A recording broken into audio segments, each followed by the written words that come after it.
Hi, welcome to Right to Top. I'm Adam. In today's video, I want to talk to you about a very common error that test takers make, especially when they come to the essay section of their test. Now, this is true for basically all tests that involve an essay with a prompt, but especially for those of you taking the IELTS, TOEFL, TOEIC, CAE, etc., this can cost you a lot of points. Now, this error or this mistake is not understanding or not fully reading the question and knowing what exactly is being asked of you. Okay. Now, it's very important to understand there are basically two types. Very generally, there are two types of question you're going to be asked. One is going to ask for your opinion. The other is going to ask for an objective answer. Okay. So let's look at some of these question types. An opinion question is a subjective question. It's asking for you to be involved in the answer. An objective question is asking you to stay out of it and just give information based on whatever the question is. Okay, so let's look at some of these questions in more detail. To what extent do you agree or disagree? Very clearly, you have to take a side on the issue. There's going to be an issue. Some people believe this, some people believe that. Which do you believe? Which do you agree with? Okay? Discuss both views and give your opinion. So discuss both views. Yes, you have to be a little bit objective, but even here, you're already leaning more to one side and give your opinion. Very clearly, you have to be involved and say what you think about the two views being presented. Do the advantages outweigh the disadvantages? So right away, you have to discuss advantages and disadvantages, but then one is more than the other. So does one outweigh the other? Well, who is going to decide that? You are, right? That's why it's your opinion. You have to be involved in the essay. Do you think that whatever the topic is? Again, keep in mind, if the question is asking you, if the question has the word you in it, automatically assume that you can put the word I in the answer and that you should probably put the word I in the answer. Objective. This is not asking for an opinion. You stay out of this essay. Only present information, okay? Very objectively. Discuss both views. That's all they want. They discuss both views or discuss both beliefs, discuss both sides of the topic, whatever it is. Paragraph 1, here's one side. Paragraph 2, here's the other side. The conclusion is a summary. It's not necessarily a conclusion where you present an opinion. Compare and contrast the two sides. How are they similar? How are they different? Not what you think about it in terms of fact, in terms of actual information, objective information. What are the advantages and disadvantages? Advantages are A, B, C. Disadvantages are D, E, F. That's it. What are some ways that we can reduce pollution? There are many ways to reduce pollution, including 1, 2, 3, however many you want to say. Describe the ways in which, okay? Again, you're just giving information, you're giving facts, you're giving examples from real life that are relevant, but not your opinion. You can actually point to these in real life. You're staying out of the essay. What are some possible causes of? Same thing as what are some ways. All the WH or how questions are generally going to be objective. Now, sometimes you will be given two-part questions, especially for those of you taking the IELTS. Do you agree with this belief? What are some ways that?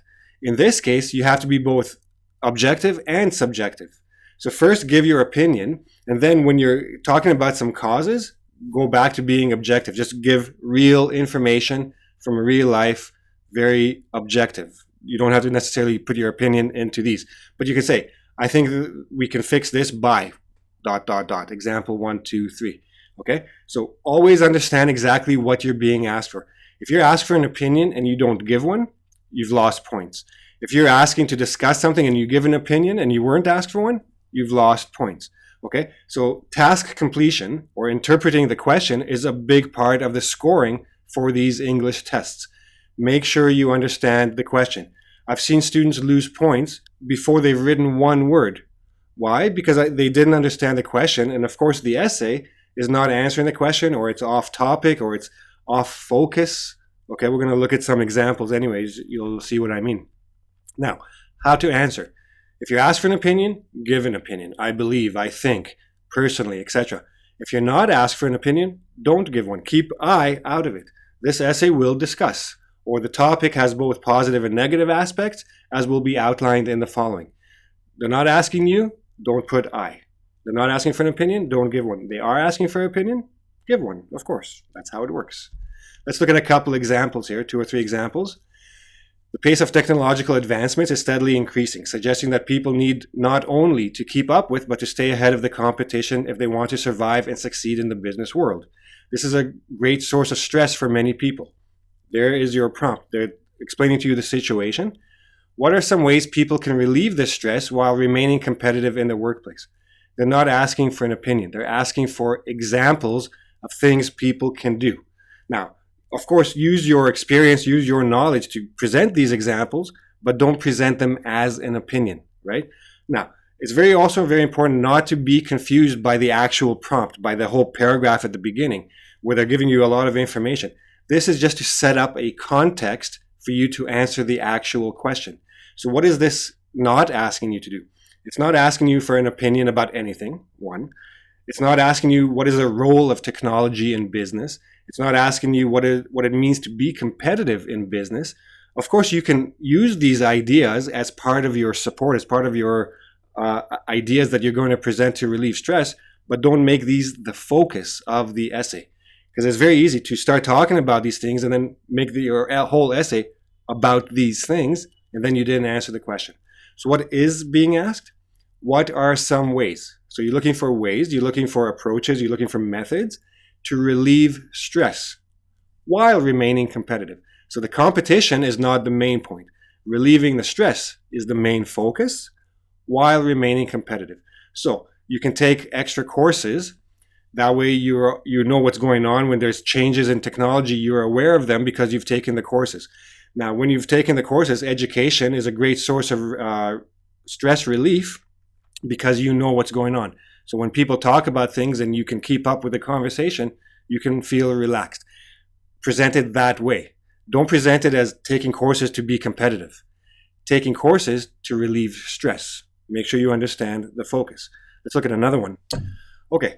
Over the last few years, school boards have increasingly utilized standardized tests to measure student performance. Many people believe these tests do not accurately reflect most students' academic abilities and should therefore be stopped.